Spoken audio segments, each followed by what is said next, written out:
Welcome in. This is your odds checker betting preview for this week's Shriners Children's Open, the first leg of the Las Vegas swing. Geoff Fienberg here. I'm Rick Gehman. Jeff, good to see you, man. How are you? Always good times. The party is out in Vegas this week. I'm headed to Vegas this week. It just dawned on me the golf is out there. So, who knows? All the converging powers. And what a field. I love this field for the swing season. To get like the super kids out there like Vic and Scotty and Sam Burns and Will, amongst a lot of other power players. Super exciting. What a field. Yeah, it's enticing for at least some of these guys to stay in the same place, go to Vegas, and not only play here, but play CJ Cup the next week. So it's like a very natural spot in the schedule if you were planning on playing the CJ Cup. So I assume Viktor Hovland's going to play both. I assume Brooks Koepka is going to play both. Scotty Scheffler, all those types of guys. So it's exciting. It's exciting. Yeah, again, getting to see these names on a course that can be a bit of a birdie party, and you don't need to be an elite putter to win. I think there's some opportunity to be had. Well, let's talk about it. And I'm not sure that the odds makers necessarily know what to do, because I've got the odds checker grid up here, and I count roughly 10 or so golfers, Jeff, at BetMGM that are between 18 and 28 to 1. My rough count there, it's just like all of these top tier golfers have been lumped into somewhat similar pricing, and they are just saying, have at it. Yeah, and I don't mind when the books do that.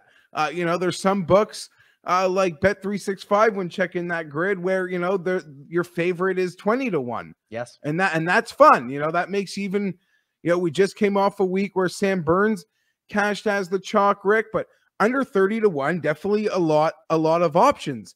I'm always ready to see Viktor Hovland pop off. I'm always intrigued by him winning by multiple strokes. Brooks Koepka, the fact that he played two a day on Saturday in the Ryder Cup, 3 days before he tells the media he's glass.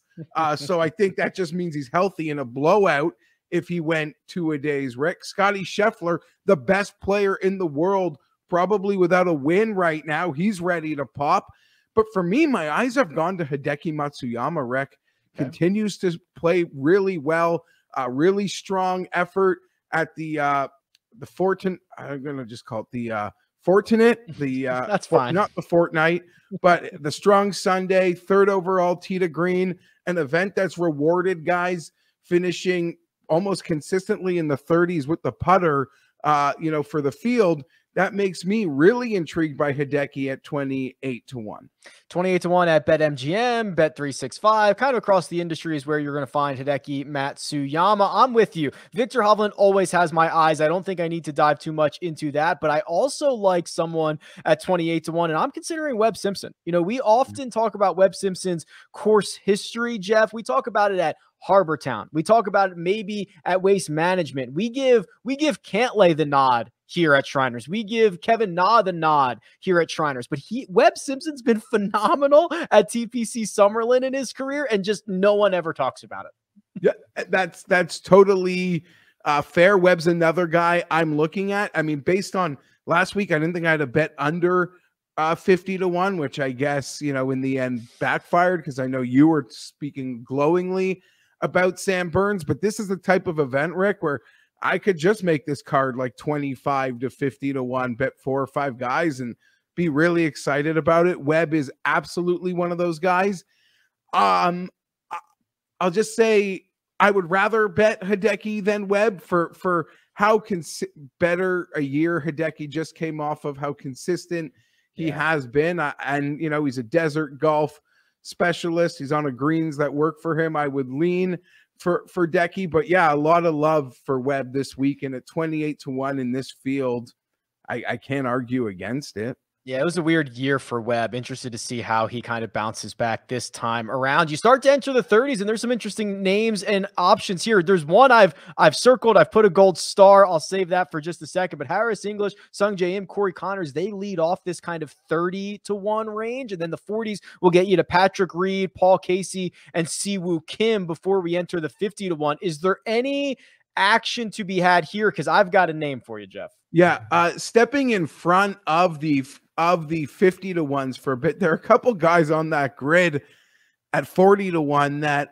really do have my attention. One is Paul Casey, the other is Patrick Reed. Patrick Reed at 40 to 1 in this field, even though this event feels like it's not prestigious enough for the type of consistent winner, but you know, he sort of has made a name for himself in winning like higher end events, Rick. But I don't know. We saw Billy Horschel get that premier win in England at the BMW.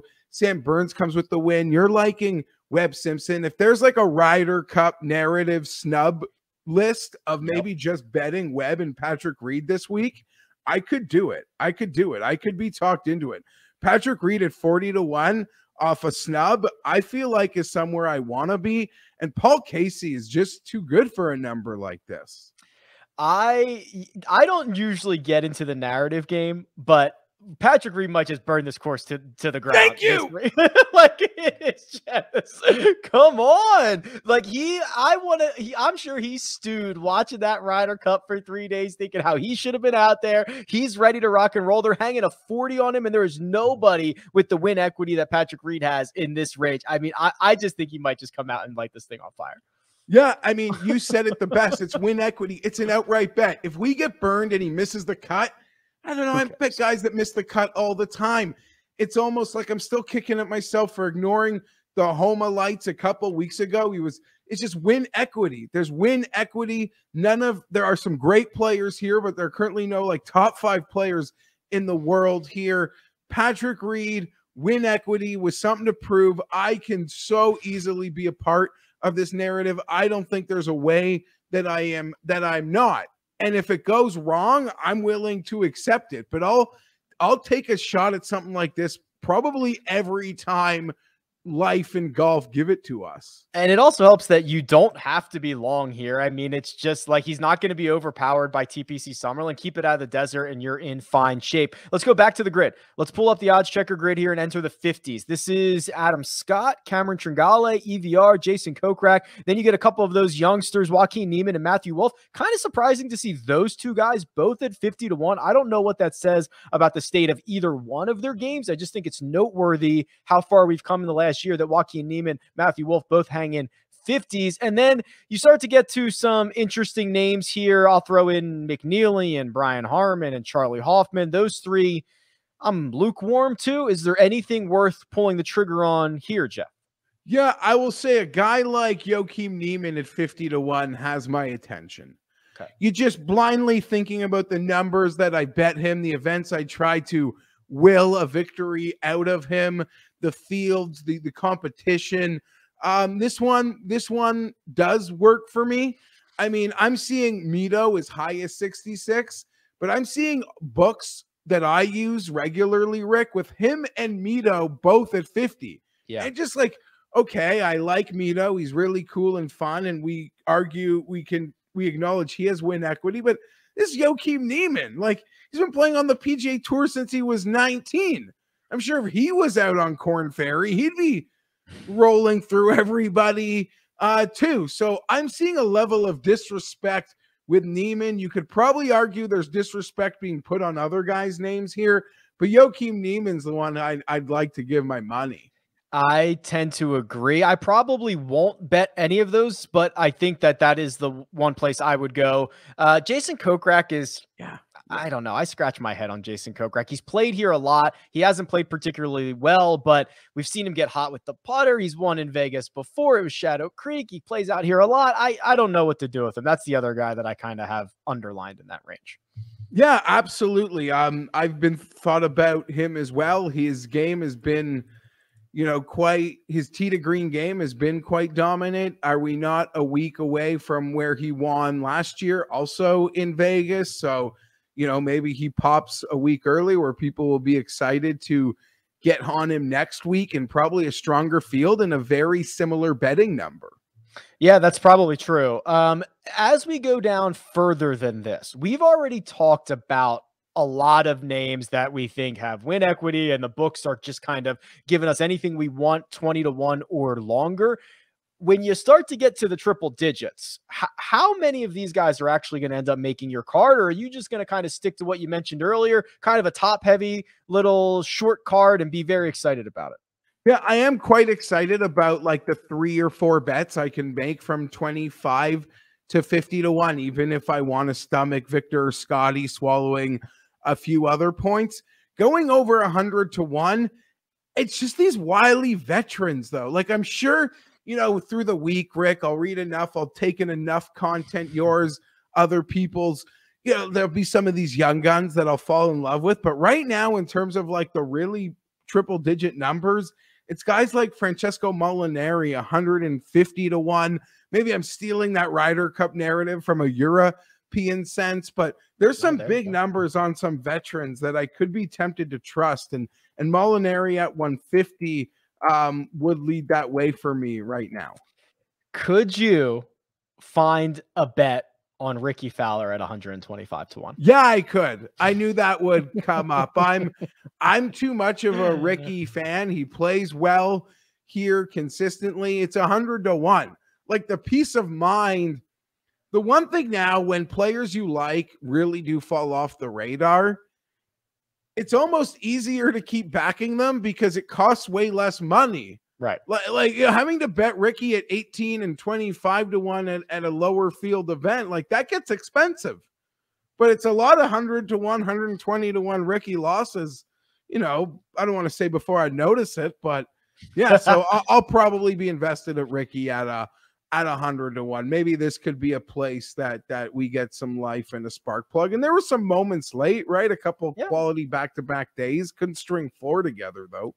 Yeah, there's an argument to be made that this is the spot. You try to be early on him, because if he starts to contend again, people are going to start backing him again, and it's coming down. Nobody's been better on the putting surfaces at TPC Summerlin than Ricky's been in his 4 or 5 trips, whatever it was, 14 rounds, I think. So he's been phenomenal. Going a little bit further than that, you start to get a lot of these guys that play. I mean, there's a contingent of some of these Vegas guys like Scott Piercy, who's 175 to 1, who we see out here all the time, or Harry Hall just shot a 60 at Summerlin a week ago. I mean, is there any legitimate win equity further down in the triple digits as we continue to move?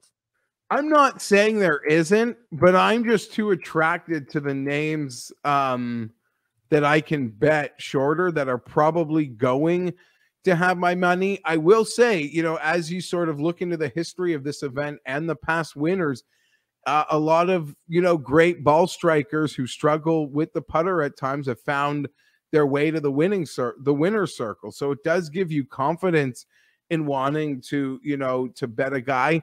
Just as an example, last year, Rick, we saw Norlander, like when he was on, catch absolute fire.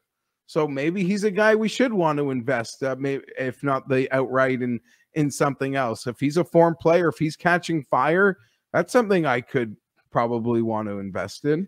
Yeah, it was Norlander, not Sam Burns, who led the field last week in strokes gained approach. He's dialed in at the moment. We've seen him hit that ceiling a couple times recently. He has it in him. He's 125 to 1 if you check out the grid.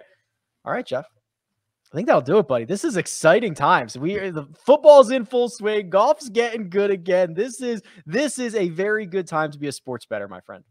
Yeah, absolutely. Desert golf. It's an exciting time of year. I'm game for it. Vegas is buzzing. Hopefully it's another great weekend on tour. Follow Geoff on Twitter at GFienberg17. You can follow me at Rick Run Good. This has been your odds checker betting preview for the Shriners. Good luck, and we'll talk to you soon.